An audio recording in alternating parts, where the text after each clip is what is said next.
Shot in 4K ultra high definition. Your number one source for local news. WRAL News. Coverage you can count on. It's a colder start this morning. I'll show you where temperatures are in the 30s and who might need a quick scrape on the windshield. Immigration response. After more than 100 arrests in Charlotte, federal officials are now expected in Raleigh today. What city leaders want you to know before they arrive? Plus, Durham mom arrested. A 4-year-old is in the hospital after accidentally shooting himself, and now his mother faces charges. We're working to learn about his condition ahead of her court appearance today. Thanks so much for joining us here on your Tuesday morning on WRAL News. I'm Chris Levingood. I do want to swing over to weather real quick because Elizabeth, what are we, mid-30s right now in a lot of places? Definitely colder than yesterday. A lot colder than it was yesterday. We had that chilly air finally settling in over the area. And so you take a look at Fenton, it looks like the holidays, it kind of feels like the holidays out there this morning for us. 34 is the temperature at the airport. Our wind is calm, so we don't have a wind chill to deal with, but it's 30 in Roxborough, 32 in South Hill and Rocky Mount, as well as Goldsboro, 34 in Southern Pines, 35 in Clinton. These temperatures are cold enough for some frost, but our air is very dry, so there might not be enough moisture to see a whole lot of frost out there this morning. We're anywhere from 5 to 10 degrees colder than this time yesterday. Our temperatures have been really flip-flopping lately, but the afternoon temperature will feel much like yesterday as we climb into the mid-60s. We continue to have an eye on Thanksgiving. I'll show you the latest trends. We're tracking the chance of some rain overnight tonight, and then the warmth comes right on back. I'll show you when the 70s return. All right, we'll check back in with you, Elizabeth. Thank you. A developing story we're following this morning.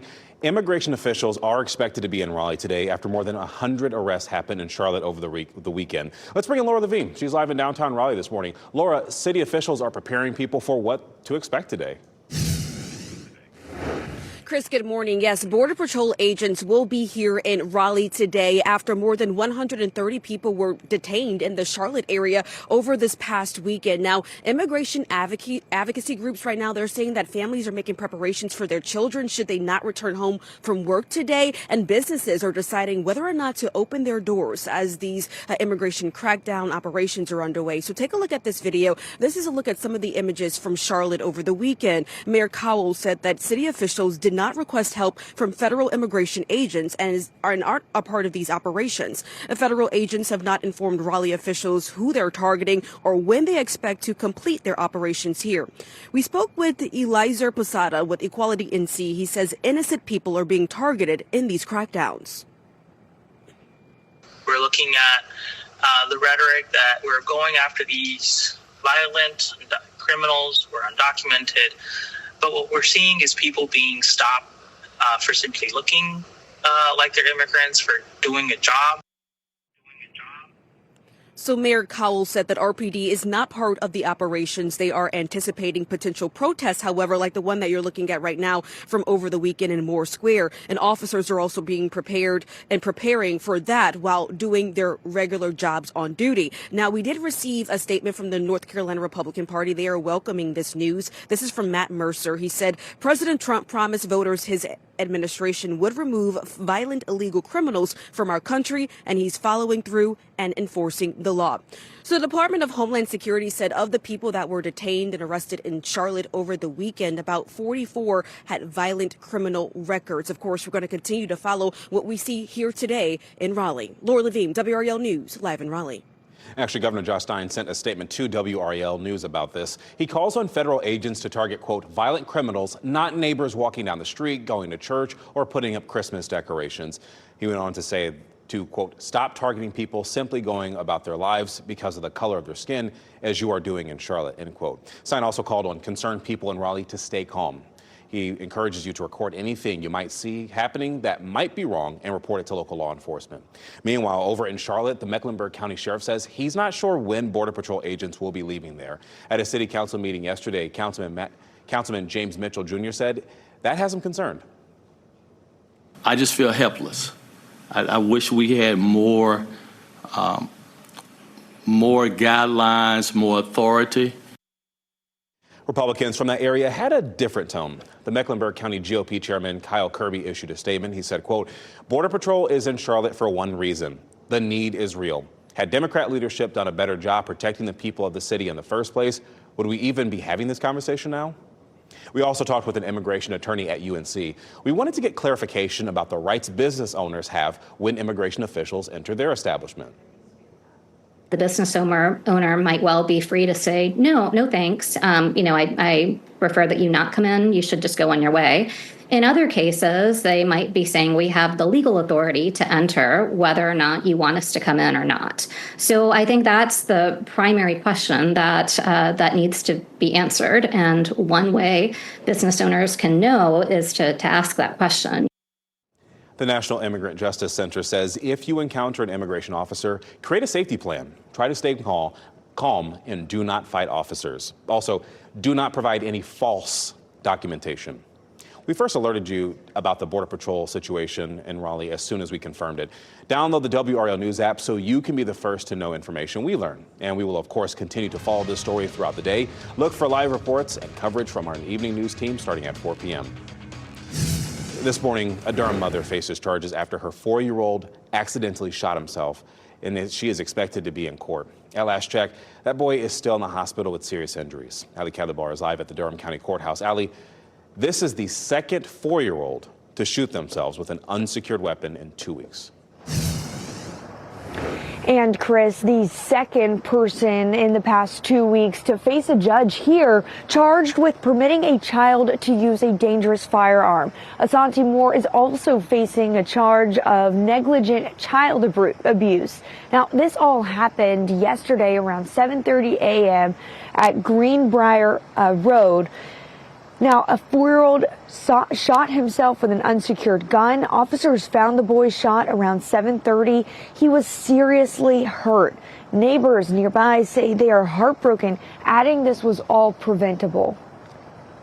If you must use a gun, please use the proper precautions. Store and protect your weapons. Lock them up and secure them. Now, we're still working to find out the current condition of the 4-year-old boy, but we know that Asante Moore will be at the Durham County Courthouse today at 8:45. WRAL will be following this. Reporting live in Durham, Ali Kadabar, WRAL News. The WRAL documentary Unsafe takes a look at the impact of gun violence on children. WRAL documentary reporter Kristen Severance talked with families whose lives were forever changed because of unsecured guns. You can watch Unsafe right now on WRAL.com. Happening today, Wake County school leaders are deciding on millions of dollars worth of changes to the budget.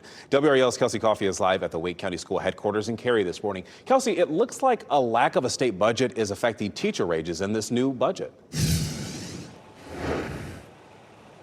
Yes, Chris, it is. We've been staying on top of what's been happening with the budget for Wake schools for several weeks now. Tonight, school leaders will be making their final decision here at the board headquarters. The district was able to save more than $13 million with this new budget, but they had about the same amount in increased costs, so it all levels out. You probably won't notice any differences at your child's school once the new budget is implemented. This budget does not include any sweeping changes. It's just an effort to maintain what the district already has in place. Some money will be used for utility costs and academic support. But one thing to note that's not included are teacher raises. That's because the state has still not passed a budget. So we'll be sure to keep you updated on school leaders' final vote tonight. Kelsey Coffey, WRAL News, live in Cary. Today, House leaders are expected to vote on a resolution that would force the release of the Jeffrey Epstein case files. President Donald Trump, who was against the release of the files for months, started encouraging it. He said, quote, he has nothing to hide. The president is now calling on House Republicans to support the document release. The vote on the Democrat-backed resolution bill would take place later today. It requires a 2/3 vote of the chamber to pass. For those of you who receive federal food assistance, just a heads up, you must reapply. The USDA is calling for this as an attempt to reduce potential SNAP fraud. The agency says fraud happens in many ways, misrepresenting personal information, store swapping benefits, even EBT card theft. North Carolinians can reapply online, in person, or by mail. You'll need proof of identity, citizenship, and income. Applicants are required to take an eligibility interview, and the overall process could take around 30 days. You could be paying less for your beef soon. President Trump says he is, quote, hyper-focused on lowering the cost immediately. The Agriculture Department says new changes in the beef industry will help drop the prices. The department is planning to expand grazing lands by 5 million acres and reduce beef import tariffs through new trade deals. This is happening as beef prices reached record highs, and experts predict beef could hit $10 per pound. Newly obtained warrants review the Johnson County father accused of murdering his 4 children had a 5th child who died. That child, Riley, was just a month old. The body was found buried in the family's backyard. The documents say Riley was born when they moved into their home on Springtooth Drive in 2023. Wellington Dickens, the father, told investigators Riley died after declining health. Family members say that they heard little to nothing about the baby. I had no clue that, what kind of man he was. He's not even a man. I can't even say that. What kind of monster he was. I had no idea. Warrants also revealed Dickens' home was recently repainted, and investigators believe he may have been trying to cover up evidence of the murder of his children. Dickens is in jail without bond. Happening today, a Raleigh man with a long criminal history will be in court. Sergio Aguilar Mendoza faces nearly a dozen counts of second-degree exploitation of a minor. Police say that he received child pornography. Aguilar Mendoza previously was arrested for secret peeping and exposing himself at the Walmart on New Bern Avenue. He was arrested at least 9 times in the last 10 years, and he's expected to be in court at 1:30 p.m. Just a reminder, you have a chance still to win millions of dollars after no one matched all the winning Powerball numbers last night. The jackpot is at $569 million, a cash value of $266 million. The next drawing is on Wednesday night, and you can watch WRAL just before 11 p.m. newscast to see if you're a winner. Your time this morning is 4:41. Shipping costs rising. The Postal Service is bumping up several rates. We're going to break down what's going up. Plus, holiday prep. Some Thanksgiving groceries are safe to grab early and others not so much. What you should buy now and what needs to wait. A cold and frosty start as you take a live look at Chapel Hill. Meteorologist Elizabeth Gardner shows us when the 70s will return. From the WRAL Severe Weather Center, North Carolina's most experienced team of meteorologists. 4:45, and we have the top of the tower lit blue for clear skies. It's gorgeous out there right now. Big, beautiful stars, and just feeling crisp and cool. Temperatures are down into the 30s all across the area. 34 in Holly Springs and in Durham. It's 30 right now in Roxborough, 38 in Fayetteville, 35 in Cary, 32 in Rocky Mount and Wilson. And with clear skies, we may end up seeing our temperatures drop even more by the time we get to around 7 o'clock. Temperatures at lunchtime will be up near 60. It's going to be a nice, mild afternoon. The kids at the bus stop this morning will be happy in their coats with temperatures close to freezing, but it does warm up nicely, and then we continue a warm up. But overnight tonight, we have a chance of some showers. I'll walk you through the timeline for that coming up. Highway Patrol says 18-year-old Joshua Carter Jr. and 16-year-old Braylon Newsom were the passengers killed in a crash in Wayne County. They were in a car that reportedly led troopers on a chase before it crashed. It happened around 11:30 Sunday night on Highway 70. Investigators say at one point the car was going 120 miles an hour. Troopers say the driver lost control and crashed into a tree near Kenley. The driver and front seat passenger are expected to face criminal charges. Troopers say they found alcohol, marijuana, and 2 guns in the car. Happening today, we can learn if an RTP startup focused on rare earth magnets may be expanding in Johnston County. Vulcan Elements has been looking at sites across the country. Sources tell WRAL the company could announce its final decision as soon as today. State and county economic development leaders are considering incentives for a manufacturer at the Crosspoint Logistics Center near Benson. They declined to identify the company, though. Vulcan got a funding boost from the federal government this month to increase magnet production. Governor Josh Stein is expected to make an economic development announcement at Crosspoint tomorrow. Today, Raleigh City Council members are discussing a plan to make the city safer for walkers and bikers. It's part of an active mobility plan. It promotes projects to provide different ways of getting around in downtown and across the city. Now, this could mean new sidewalks, shared use paths, even bikeways. Today, members will give an overview of the plans and the expected cost. Also happening today, Durham County's Transportation Department wants to hear from you about its vision for the future of buses. They're hosting a feedback session on the county's Bus Rapid Transit Vision Plan. Today's session is virtual. It starts at 11:30. The link can be found at durhambrtvision.com. It'll soon cost you more to ship packages through USPS. The Postal Service announced they are raising prices starting next year. The agency says the changes include a 6.6% raise for Priority Mail Service, a 5.1% raise for Priority Mail Express Service, a 7.8% increase for USPS Ground Advantage, and 6% for Parcel Select. The price hikes are set to take effect January 18th. We are already less than 9 days from Thanksgiving. But before you start your cooking, health experts say a safe meal starts days ahead at the store. NC State food safety specialist Ellen Shoemaker says most fruits and veggies are fine to buy now, but you should try to avoid buying any fresh leafy greens until next week. Also, if your desserts can be kept at room temperature, preparing them a day or two in advance can cut down on cross-contamination risk. What utensils are you using for raw products, and what utensils are you using for your fresh fruits, your fresh salads, and things like cutting bread? Making sure that those things are staying separate. Shoemaker also says it's good to bring your own thermometer when you head to the grocery store for supplies too. This weekend, join WRAL for the 81st Raleigh Christmas Parade, featuring stunning floats, lively performances, and all the holiday cheer you can expect this time of year.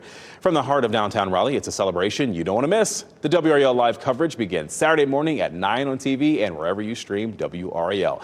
I'll be there. Renee Chu will be there. Elizabeth Gardner will be there. And it's supposed to be right now set up to be a pretty okay day. Maybe. Maybe. I love your enthusiasm, Chris. Your optimism. We're optimistic, but we've been watching since last week a system that's going to be in the vicinity. You know, whether or not it's going to rain on Saturday, what time, how much.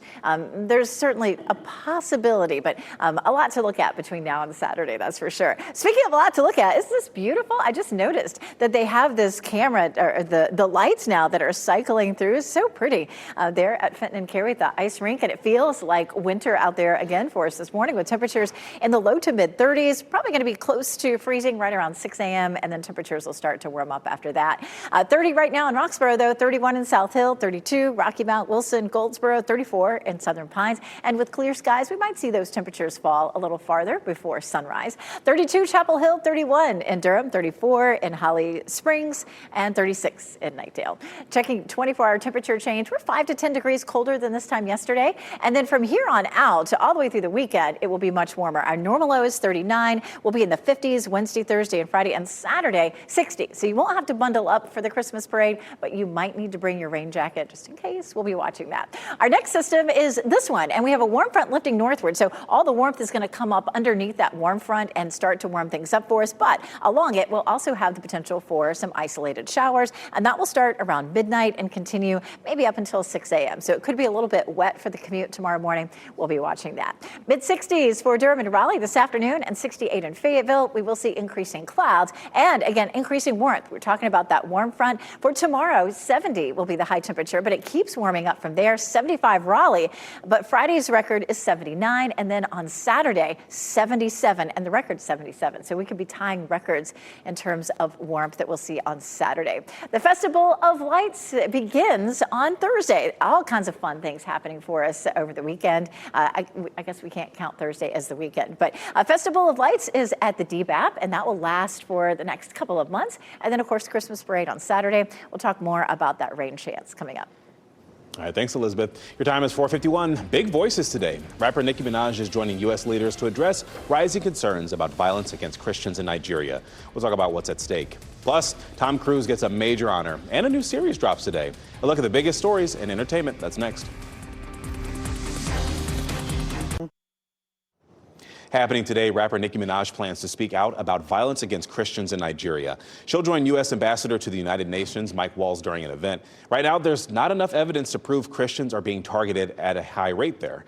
President Trump has threatened military action against Nigeria. He says the country's leaders are not doing enough to protect Christians from religious violence.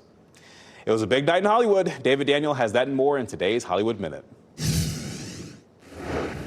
Making films is not what I do, it is who I am. Tom Cruise has an honorary Oscar. Filmmaker Alejandro Iñárritu presented him with the prize at this year's Governor's Awards. Cruise spent the first few minutes of his speech thanking and praising Iñárritu and the evening's other honorees: actress, dancer, choreographer, singer, director, and producer Debbie Allen, groundbreaking production designer Wynn Thomas, known for his films with Spike Lee, and Dolly Parton, who accepted the Jean Hersholt Humanitarian Award virtually. Är dödenäringar. Kinnevik är skog och stål. Det är inte jobbigt att inte ha någon fantasi. Vanguard is a limited series dramatizing the rise of iconic Swedish media mogul Jan Stenbeck. The show, described as a real-life Succession meets The Wolf of Wall Street, features English and Swedish dialogue. It debuts today on the Viaplay streaming service. In Hollywood, I'm David Daniel. Well, GameStop is hosting a Trade Anything Day. Let's see how that goes. That's when people can literally bring in just about anything to trade for a voucher. The company says the item must fit in a 20 by 20 by 20 size box there. Customers can receive a store credit on their one traded item there, and GameStop has not yet determined what the traded value will be. The Trade Anything Day is scheduled for December 6th. Your time is 4:56. Border Patrol in Raleigh. Immigration officials are headed to the Triangle after hundreds of arrests were made in Charlotte. House city leaders are preparing for their arrival. And heading to prison, the man charged in the death of a girl at the 2022 Raleigh Christmas Parade has begun his sentence. His message to the family during an emotional day in court. And Thanksgiving preparations. The time is now for you to get your kitchen ready. Bob on Your Side shares the easy ways to clean your oven safely.